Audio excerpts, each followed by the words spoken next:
Social media पर हम जैसे ही किसी के देहांत की खबर देखते हैं, कमेंट सेक्शन में फौरन लिख देते हैं RIP, यानी रेस्ट इन पीस।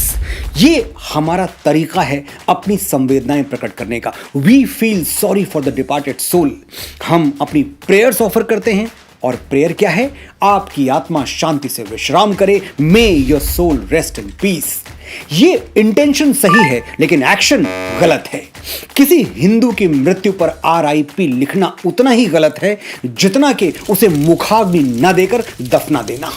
मैं एक हिंदू हूं, मेरा अधिकार है कि पंच तत्व से बने मेरे शरीर को मृत्यु के बाद चिता की अग्नि में स्वाहा कर दिया जाए।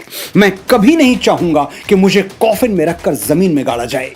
जितनी बार हम किसी हिंदू या सनातनी की तस्वीर के नीचे RIP लिखते हैं, जाने अनजाने हम उसके उचित अंतिम संस्कार का तिरस्कार करते हैं, उसे अपमानजनक विदाई देते हैं।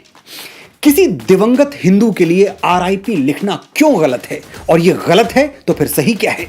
सिर्फ 1 मिनट मुझे ध्यान से सुनिए, आपको सारे उत्तर मिल जाएंगे। RIP लिखने की परंपरा इस्लाम और क्रिश्चियनिटी से आती है।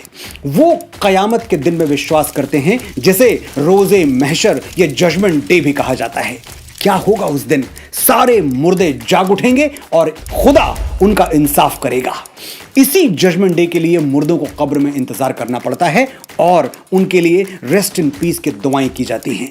लेकिन सनातन की परंपराएं 100% 100% साइंटिफिक हैं, इसीलिए हमारे यहाँ RIP जैसी कोई थ्योरी है ही नहीं।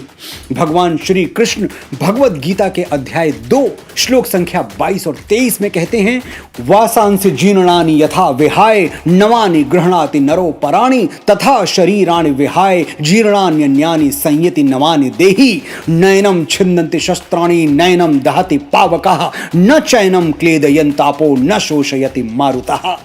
आसान शब्दों में समझाता हूं, जैसे हम पुराने कपड़े छोड़कर नए कपड़े पहन लेते हैं, वैसे ही हमारी आत्मा यानी हमारी कोर एनर्जी वो पुराने शरीर को छोड़कर नया शरीर पहन लेती है। आत्मा अजर अमर है, इसे ना कोई शस्त्र काट सकता है, ना आग जला सकती है, ना जल भिगो सकता है और ना ही हवा इसे सुखा सकती है। और इसीलिए जीवन मरण का ये चक्र, ये साइकिल कंटिन्यूअसली चलती रहती है जब तक कि हमें मोक्ष नहीं मिल जाता। आपने ध्यान दिया होगा, मैंने आत्मा को एनर्जी कहा। क्यों कहा? समझाता हूं। आत्मा पर एग्जैक्टली वही साइंटिफिक लॉज अप्लाई होते हैं जो एनर्जी पर। थर्मोडायनेमिक्स का पहला नियम क्या है? Energy can neither be created nor destroyed but can only change form, यानी ऊर्जा को न बनाया जा सकता है न मिटाया जा सकता है, बस इसे एक रूप से दूसरे रूप में परिवर्तित किया जा सकता है। श्री कृष्ण ने हजारों साल पहले यही बात कही थी, लेकिन हम अपनी आदत से मजबूर हैं। हम तब तक नहीं मानते जब तक कोई विदेशी न बोल दे। 19वीं सदी में जर्मन और ब्रिटिश साइंटिस्ट ने एनर्जी के बारे में वही थ्योरी दी जो 5000 वर्ष और 1 युग पहले कुरुक्षेत्र के मैदान में भगवान श्री कृष्ण आत्मा के बारे में दे चुके थे।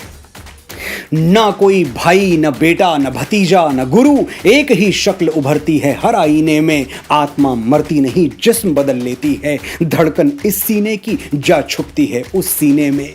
जिस्म लेते हैं जन्म, जिस्म फना होते हैं, और जो एक रोज फना होगा वो पैदा होगा। एक कड़ी टूटती है, दूसरी बन जाती है। खत्म ये सिलसिलाए जिंदगी, फिर क्या होगा? कैफी साहब ने लिखा था। हमारे यहां आत्मा मरती ही नहीं तो कब्रों में आराम क्या करेगी? ये रेस्ट इन पीस की थ्योरी इस्लाम और क्रिश्चियनिटी के लिए सही होगी, हमारे लिए नहीं है। हम किसी जजमेंट डे, किसी रोजे कयामत का इंतजार नहीं करते। एक शरीर छोड़ते ही हम दूसरा शरीर धारण कर लेते हैं और चरैवेति के सिद्धांत पर चलते रहते हैं।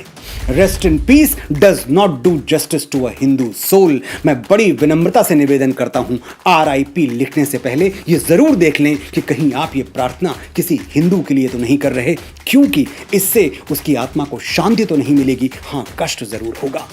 तो फिर क्या लिखना चाहिए? विनम्र श्रद्धांजलि या ओम शांति, जो भी आपको ठीक लगे।